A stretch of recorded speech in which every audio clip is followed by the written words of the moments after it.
Hello, my name is Hamid. I'm glad to welcome you to follow a pedagogical lesson in English. I hope you'll make the best of it. Are you ready? Shall we go? Yes. As you can see, this is a reading comprehension lesson. All right. We're going to study a text whose title is Formal and Informal Education. Okay, the title is Formal and Informal Education. But before we start, let me ask you a question. What ideas or words come to your minds when you hear or see the word education? That is to say, when you hear or see the word education, what words, expressions, or sentences do you think of? Then, I'm sure you can help me complete this spider map. Okay? So please, what words do you think of when you hear or listen the word education? Good. School. Fine. Yes, we go to school to get education. Children and adults, of course, go to school to get educated. So school is a good word. Another word? Yes, family. That's very good. Yes, children and adults too get education in the family. So the family is some form of school too. Any other word? Fine. Society. Yes, we live in society, and in our interaction with society, we learn things. So society can be considered also a source of education. That's nice. Good. Community. That's very good. A community, again, we live in a community. It can be a neighborhood. It can be a tribe. So we live in a community, and of course, it can be a source of our education.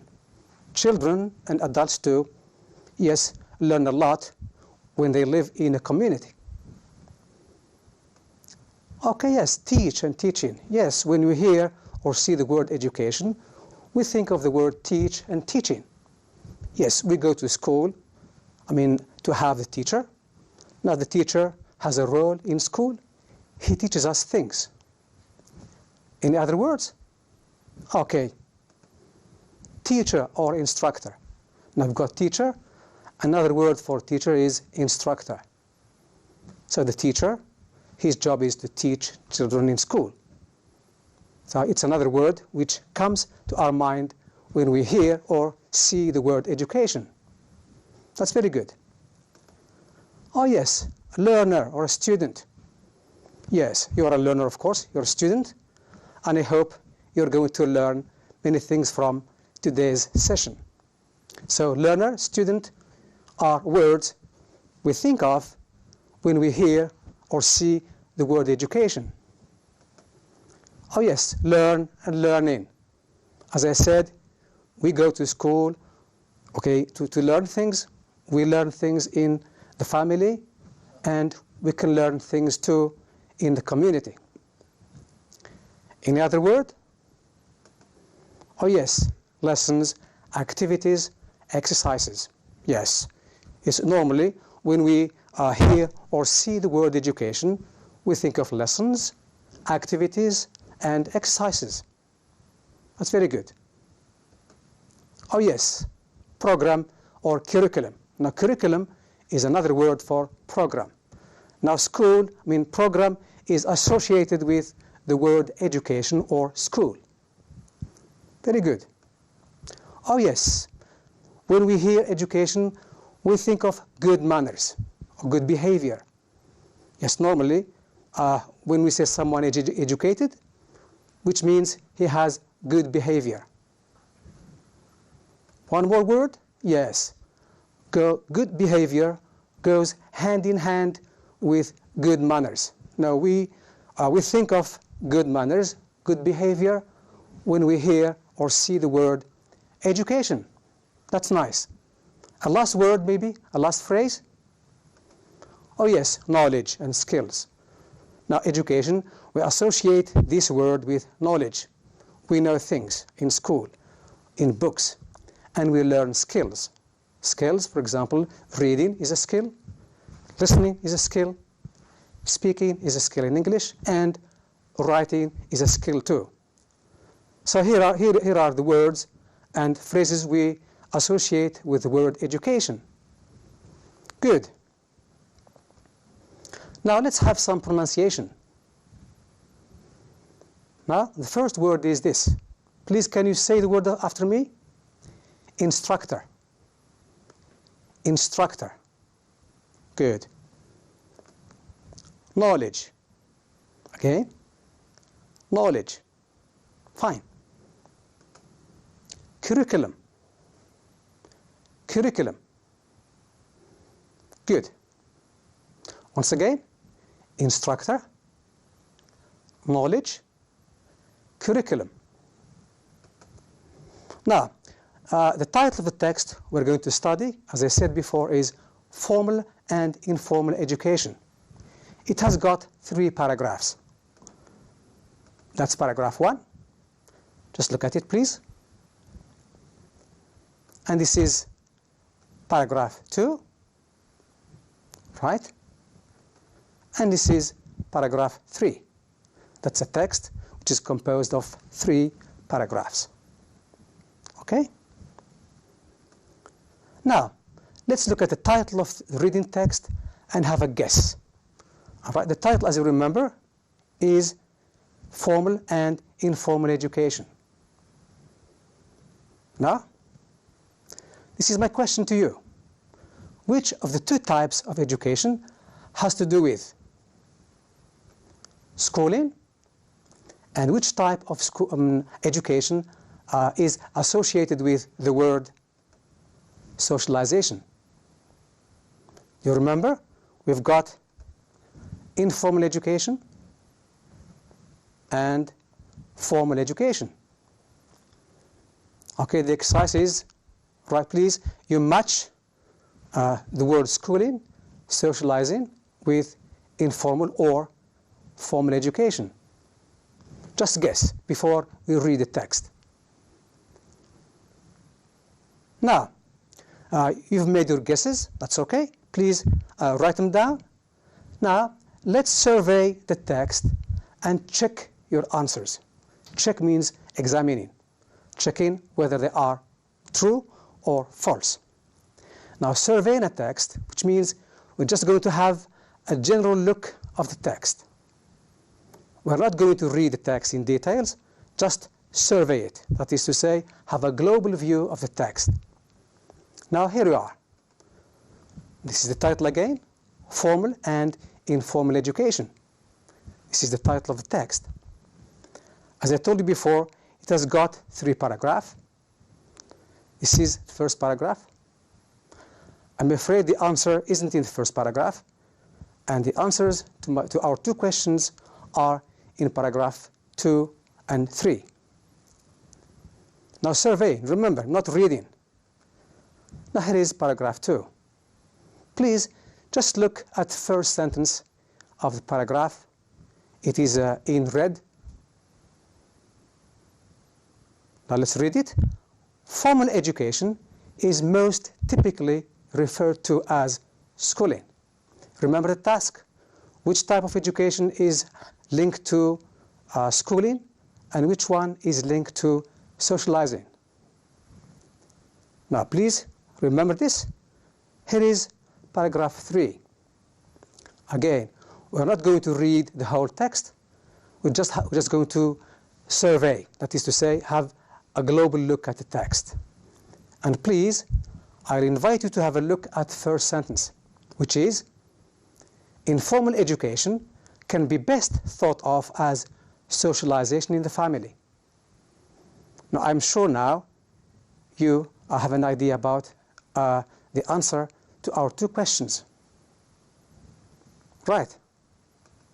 Answer. Remember, we've got formal education and we've got informal education. So which one do we associate with schooling, and which one do we associate with socializing? Very good. Formal education means schooling. And the answer for question 2 is socialization. That's very good. Now, we're going to read the text and tick the right characteristic of each type of education. Now, if you remember well, now informal education has a characteristic or some characteristics, and formal education has some characteristics. Now we're going to read the text and then we're going to tick. Now the tick is what you have in yellow between parentheses. Now here are the characteristics. Characteristic, formal education and informal education. Now if you don't mind, let's read through these characteristics. It's modern, it's traditional, it takes place in schools, it takes place in the community, it is given by teachers, it is given by parents, relatives, learning activities are abstract, learning activities are concrete. Now tick means this, right? Or this. Okay. Now let's read the text. Here is the title again. Formal and informal education. Education in modern industrial societies tends to be considered as a standardized process, whereby teachers instruct students in a specialized institution. But from anthropological perspective, it is more than this. It includes all the cultural influences that are brought to bear upon the individual during the early years of his life, and by which the helpless child, infant, becomes a mature member of a community equipped with all the knowledge, skills, and social sentiments which characterize members of that community. One useful way to distinguish education is in terms of its formal and informal modes. Now, formal education is most typically referred to as schooling and differs from informal education in a number of ways. Schooling implies a curriculum whereby learning activities are organized into units that are increasingly abstract and removed from reality. They are taught in a specialized, concentrated, and highly verbal context. In addition, the emphasis is upon teaching by impersonal instructors who tend to relate to students only in terms of school activities. Moreover, the incentives of the learner are vague and focus on delayed and remote rewards which often lie beyond the school. Paragraph 3. Informal education can be best thought of as socialization in the family, and the learning activities are specific and concrete, dealing with everyday events. These activities tend not to have a specialized character of their own because they are usually byproducts of family activities. The emphasis is upon the learner, who is related to the parents or kinsmen in a highly affective and personal terms. Finally, the incentive for learning tends to be more immediate and intrinsic to the activities themselves. Remember the task? You've got to tick the characteristic of each form of education. Right? Now it's modern. So which form of education is modern? Good. It's formal education. Next characteristic, it's traditional. Now which one do you think is traditional? Formal or informal education? Very good. Informal. Next feature, it takes place in schools. Very good. That's formal education. Next, it takes place in the community. Very good. That's informal education. Next characteristic, it is given by teachers. Formal, informal? Nice. Formal. It is given by parents, relatives. Very good. That's informal education. All right. Learning activities are abstract. Formal, informal? Nice. That's formal. And the last one, learning activities are concrete. It's quite evident, it's informal. Well done. Now we move to the next exercise. It's a reading exercise, of course. It's called pronoun reference. And the question we usually ask is, what do the underlined words in the text refer to? This is the question you're going to encounter in the reading lessons as well as in exams. This is the first question. What does it in paragraph 1 refer to? And here is paragraph 1. Right?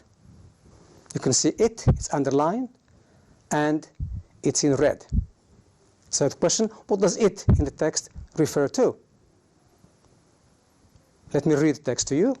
Education in modern industrial societies tends to be considered as a standardized process whereby teachers instruct students in a specialized institution. But from an anthropological perspective, it is more than this. That's okay. It refers to education.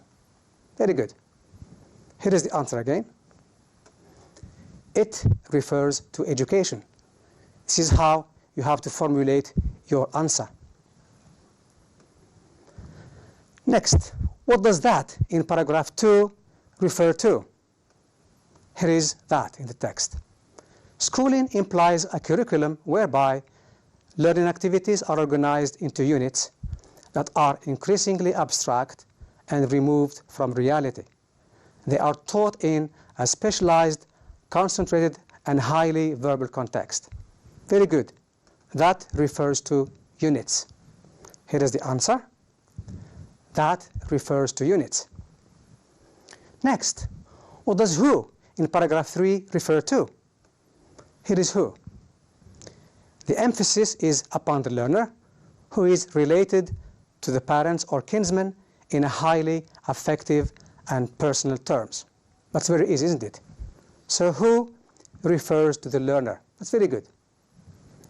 Here is the answer. Who refers to the learner? All right, well done. Now, of course, before we leave, I've got a homework for you. So once we've read the text and done some comprehension exercises, I've got a piece of homework for you. It's this. It's called Learn to Use Your Dictionary. Right? I'm sure you have a dictionary at home. So when you go home, please try to explain these words using your dictionary. Look up these words in the dictionary. Now the first word is infant, and it is in paragraph 1. Word number 2 is reward, paragraph 2. And word 3 is incentive, and it's in paragraph 3. Right? So infant, paragraph 1. Reward, paragraph 2. Incentive, paragraph 3. Please try to remember these words, and please do the homework using your dictionary. So, thank you very much for this lesson. I hope to be able to see you next time. Thank you very much. See you, and you've been very nice with me. You've helped build up the spider map very well, and you've been able to answer all the questions. So thank you very much for this time, and bye-bye.